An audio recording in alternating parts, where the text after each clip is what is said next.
För precis ett år sedan kom Xpeng till Sverige. Man skulle sälja premiumbilar från Kina, eldrivna givetvis. Men ett år senare har man inte sålt en enda bil. Varför? För bilarna var inte tillräckligt bra, de var inte anpassade för svensk marknad, laddade för dåligt, allt möjligt. Nu kommer man däremot tillbaka. Man har uppdaterat den stora P7 och så har man kommit fram med en väldigt intressant stor SUV som vi ska titta på. Som jag tror kan bli jäkligt hård för till exempel Volvo, Audi och de andra. För Xpeng-rabatten, alltså den rabatt man får för att bilen heter Xpeng och inte Volvo eller Audi eller BMW är kanske 300 000 kronor.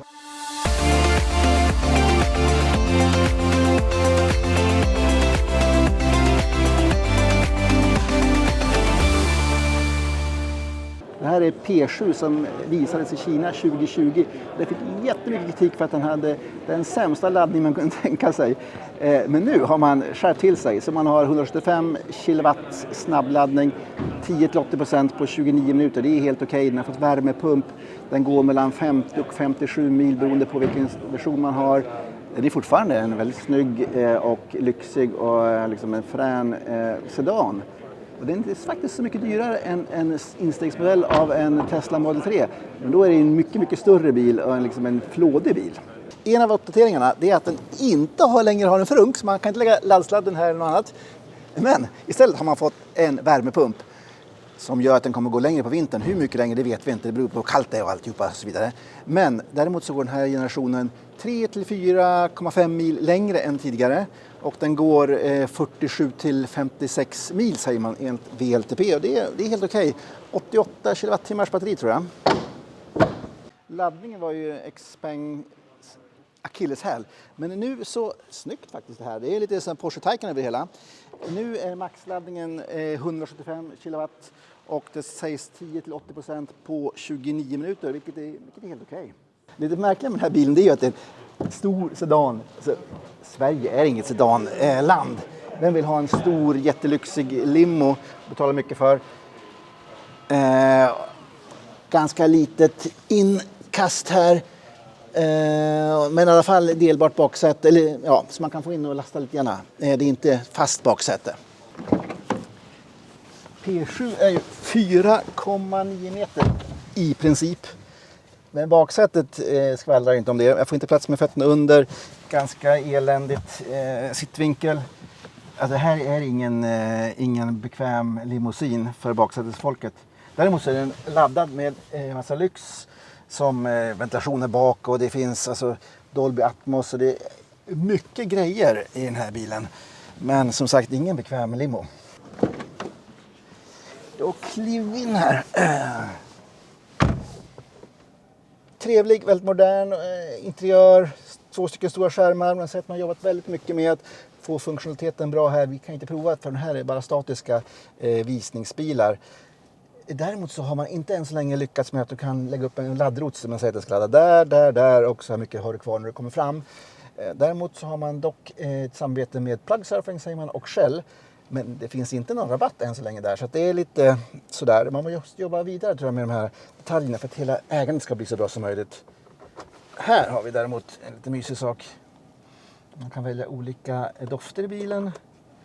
Och som sagt välutrustat och fint läder men golvet är väldigt högt här nere. Och torpedväggen är nära så att man sitter lite tight som passagerare. Ja, men det är en glassig bil. Och det går att få med de här fällbara saxdörrarna. Då blir den ju riktigt ball. Klon med den här bilen det är ju att man får en väldigt stor lyxutrustad bil för ett faktiskt relativt sett bra pris om man jämför med Tesla Model 3 eller BMW 4 och så vidare. 599 bakhjulsdrift, 669 fyrhjulsdrift och 799 får den här Wing Edition och bling bling och alltihopa. Ja, så det är en fråga. Vill man ha en Xpeng eller liksom en etablerad tillverkare? Du får mer för pengarna här. Och så nu över till den riktigt intressanta G9. Det här är ett budgetklipp om man jämför med Volvos kommande EX90 eller Polestar 3. Mycket snabbare laddning, mycket större bagageutrymme, mycket större baksäte, i alla fall en Polestar, bättre baksäte. Laddad med lyx och som sagt snabbare laddning. Vi gillar ju stora bagageutrymmen i Sverige, tar med oss massa grejer. 660 liter ska den här rymma här bak. Och det är ett stort, brett bra. Och nästan 600 liter om man fäller fram. Ja, det här är en riktigt bra familjebil vad gäller utrymmen. Då ska vi se här. Baksätet. Väldigt, väldigt mjuk och fin dyna. Lädret, nappaläder. Mycket mjukt. Jag sitter väldigt bra. Bra utrymme för tak där också. Bena. Och jag kan elektriskt luta stolen bakåt mera. Ryggen bak mera. Jag kan också justera den här lite grann. Så jag kan få fram passagerarstolen fram. Här sitter man superbra. Fram. Alltså, det är bil som bil, men det är inte riktigt bil som bil. Utan här känns det... Oj, nu sticker den bak också. Det känns väldigt lyxigt. 3 stycken skärmar här. Den här som är framför passageraren ska vara så att inte föraren ska kunna se. Så att den där platsen kanske är den plats man helst vill ha när man åker till fjälls med den här bilen. För då kan man slå på sin film här. Luta ner. Vi ska se här. Det går upp den här delen av stolen så det blir ännu mer loungeigt. Så man kan fylla upp den där så. Så man kan nästan ligga och halvsova och se på sin film medan föraren ska köra hela vägen. Däremot så har den en hel del sådana här hjälpsystem för att köra bilen och många säkerhetssystem som i princip alla bilar nu för tiden. Det är inget konstigt med det. Men bra, härlig kvalitetskänsla, ambient lighting. Ja, och maffig, stor huv så man kan liksom få den här fina SUV-command-känslan här bakom ratten. Frunken här fram, stor 71 liter. Men inget sånt här lock. Eller så har de glömt att sätta på det på den här bilen. Det här är för bilar. Den P7 sa jag inte förut. Den kommer i juni. Den här kommer komma i september-oktober om man beställer bilen. Just det kommer bilar hem. De säger att de inte ska ha några problem att leverera. Får vi se, men som sagt. September-oktober ska den här komma till Sverige. Men det som verkligen gör att man kan gå igång på den här bilen tekniskt sett, det är ju snabbladdningen. 300 kW, det är ett 800 volt system.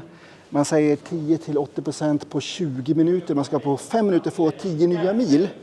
Och det intressanta är också att om man köper basversionen med litium-järn-fosfatbatterier, alltså sådana som man kan vara uppladdad till 100% varje gång, då ska man också få den här snabba laddningen. Så att snabb laddning är ju, tror jag, king. Stora batteriet har någonstans runt 93 kilowattimmar. Stort men inte superstort. Räckvidden är 46 mil för standardversionen upp till 57 mil för det all-wheel drive long range. Det är ungefär, alltså det är bra för att vara en så här stor och tung bil. Men det är riktigt stora med Xpeng. Det är ju Xpeng-rabatter om man jämför med att köpa en Volvo till exempel XC40. Så att XC40 Twin Engine Recharge. Vi får den här bilen för samma pengar. Alltså grundpris 699 000 för bakhjulsdrift. Vill du ha lite lyxversion så kostar den 749. Vill du ha all-wheel drive, det kanske folk vill ha. Jag tror att köper man det här så, vad fasen, 829 000 får all-wheel drive. Riktigt snabb, stor, fin, lyxig super-SUV som laddar snabbt. Och om man lägger till 40 000 till så har man all utrustning med nappalädret och alltihop på det här. Så att, vill man spara typ 300 000, köpa den här, eller vill man ha en Polestar? Så det är frågan det. Båda är kinesiska. Very nice to meet you again. Great to meet you. Yeah. It was 1 year ago. Yeah. We met in Stockholm, and you were trying to sell cars then, but now you are. Yeah, it's for a real. time. It's a time for us. Yeah, to have the real start. Yeah. Yes, so very exciting. Yeah. And how has Tesla price cut affected the whole industry, not just you? I think they are really aggressive, and they are making the market, I think, more like complicated from our point of view. Yes. And of course that we see they have more cost-driven from their side. They always stick to their own strategy. Yes. But it's also kind of influencing, I mean, the whole market, for Yes. sure. But from us, from our side, we will stick to our own strategy. But you are really pushing the prices as well. If you compare your G9 to Volvo's coming EX90 or the Polestar 3, you are like 300,000 crowns cheaper. That's a lot. That's what I mentioned, that we want to make our product more accessible to the customers. Yes. And also, as a starting up new brand in the market, we also want to have some attractive point to the customers to support our strategy here. Yeah. So if you would choose, say, one single USP, a unique selling point for Xpeng, what would that be? Why should I buy Xpeng instead of Neo or whatever? One point actually is a bit difficult, Yes, but I would say point. technology. Yeah, and actually Xpeng is combined with technology, design, quality, and also smart functions. Okay. Yes, that's what we have for competing with others in the market. Yeah. Understand. Yeah. And do you think Xpeng is more or less Chinese compared to Volvo and Polestar? Or is it more Chinese, or is it the same?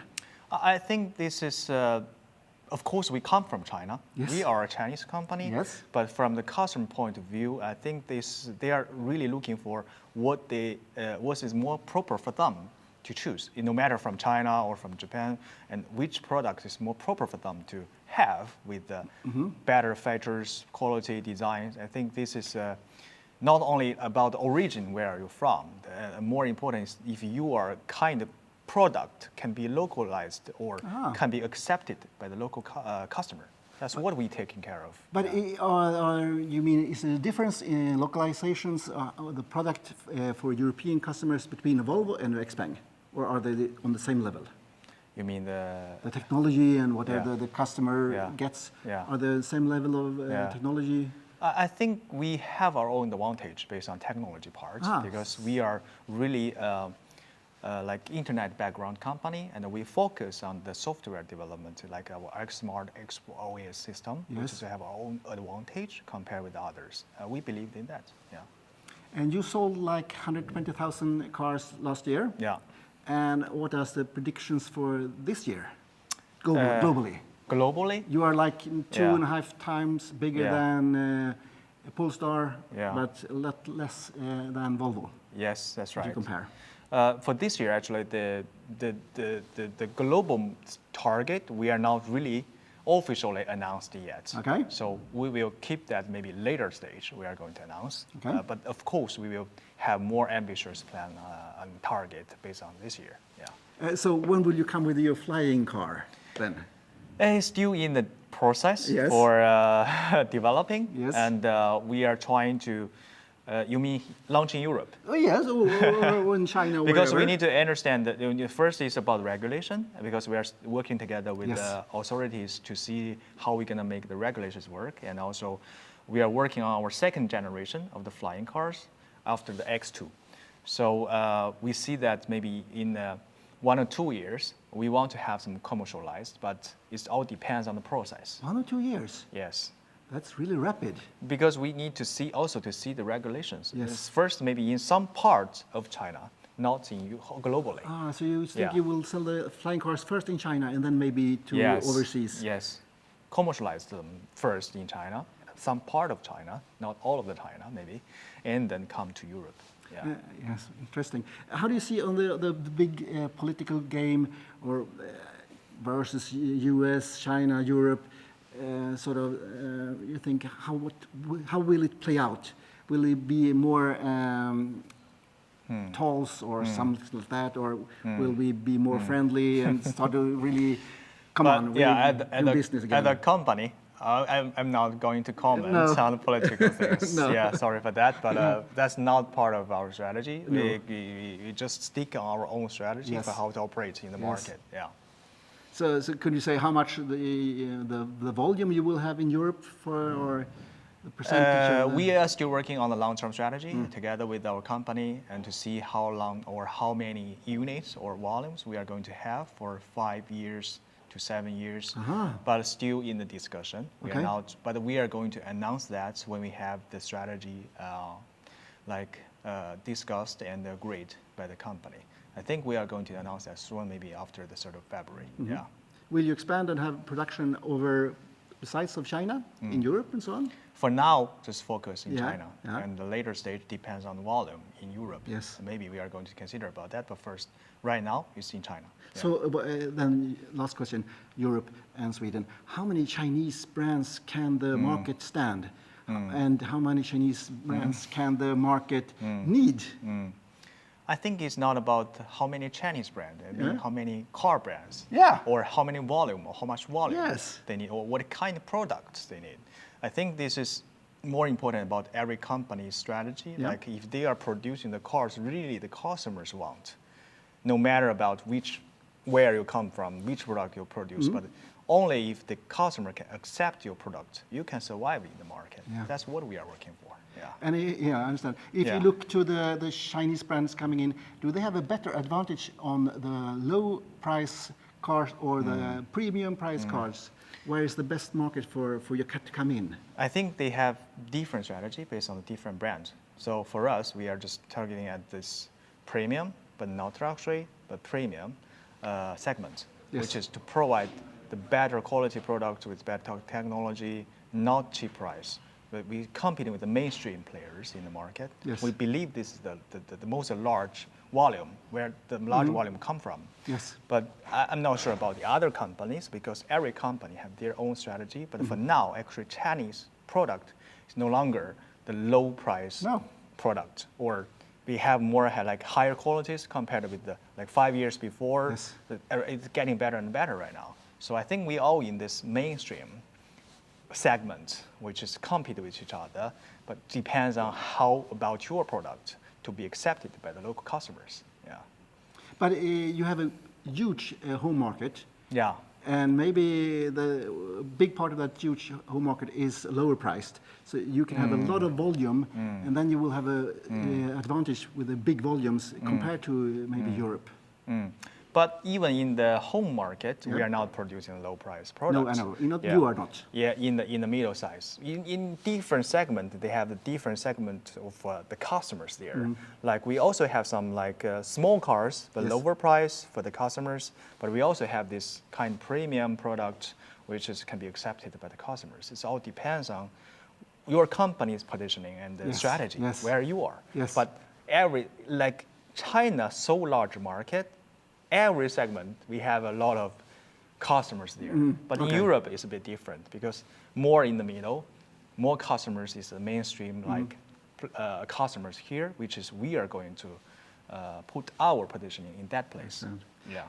Okay, now the last question. Quick charging.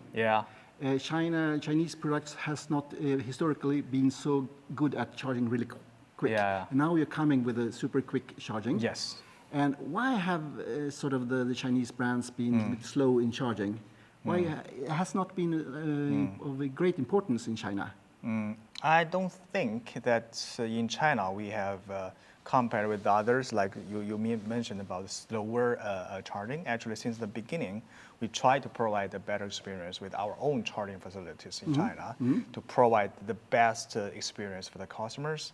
Also, the batteries keep upgrading, also from the suppliers. And also we have with our new platform, we can provide 800 voltage of batteries. With our supercharger stations, you just need 5 minutes for 200 kilometers in China. So we also think the possibility in the future, we can bring our supercharger to come to Europe. Yes, you might build a supercharger in Sweden. Yeah, we had a plan, but depends on what time, the timing, because it's related to the sales volume and also with our plan in the market. But we have a plan, yes. But is supercharging more important on the European market than on the Chinese market? Really quick supercharging. Yeah, I think it's more important to provide the customer supercharging solutions. They can charge the car within very short time. It's just like you to go to the gas station. And with a longer range product, with the quicker supercharger stations, I think there's no worries about the range anymore. I think that's our solutions for the long term. Okay. Thank you very much and good luck. Thank you for coming. Super. Thank you.